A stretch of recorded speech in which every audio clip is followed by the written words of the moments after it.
बदलापूर पालिकेची आर्थिक परिस्थिती सध्या सुधारत असून सुमारे 120 कोटींचा निधी विविध खात्यात पडून आहे.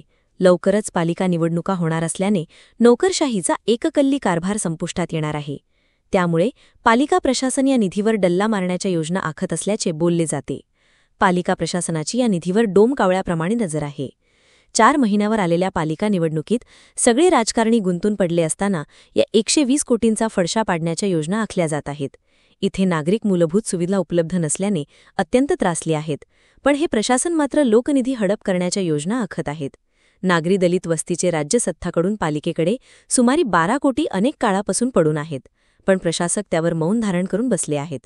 याबाबत मिळालेल्या माहितीनुसार या नागरी दलित वस्तीचे अनुदानाचे प्रस्ताव मंजूर आहेत, परंतु ती कामे प्रलंबित ठेवली आहेत.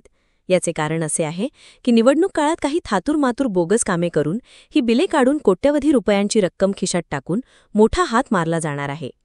एवढेच नाही तर हीच कामे नावे बदलून कामाचे स्वरूप वेगळे ठेवून याच कामाची बिले नगरपालिका निधीतून तर नगरोत्थान अभियान निधीतून काढली जाणार आहेत.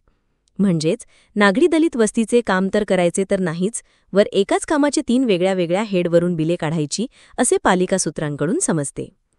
बदलापूर शहरातील बहुजन नेते यावर किती आवाज उठवतात. माहिती अधिकार वापरून वेळप्रसंगी आंदोलन करून हा संभाव्य भ्रष्टाचार थांबविला पाहिजे. वेळप्रसंगी पालिका प्रशासन व काही राजकीय नेते यात दबाव आणण्याचा प्रयत्न करतील किंवा वेळप्रसंगी या कामातील भ्रष्ट लाभाचा काही तुकडा जे आवाज उठवतील त्यांना टाकतील. पण सरतेशेवटी सामाजिक न्यायाचा निधी डॉक्टर बाबासाहेब आंबेडकरांनी दिलेला लढा यातून मिळालेला आहे. त्यासाठी लाचार व्हायचे की लढायचे हे आता या शहरातील दलित चळवळींनी ठरवले पाहिजे. एक शेअर करून या लढ्याला साथ द्या, आवाज उठवा. 80 वर्षांची परंपरा, भक्ती कलेचा आणि विश्वासाचा संगम. आंबवणे बंधू यांचे श्री गणेश चित्रकला मंदिर.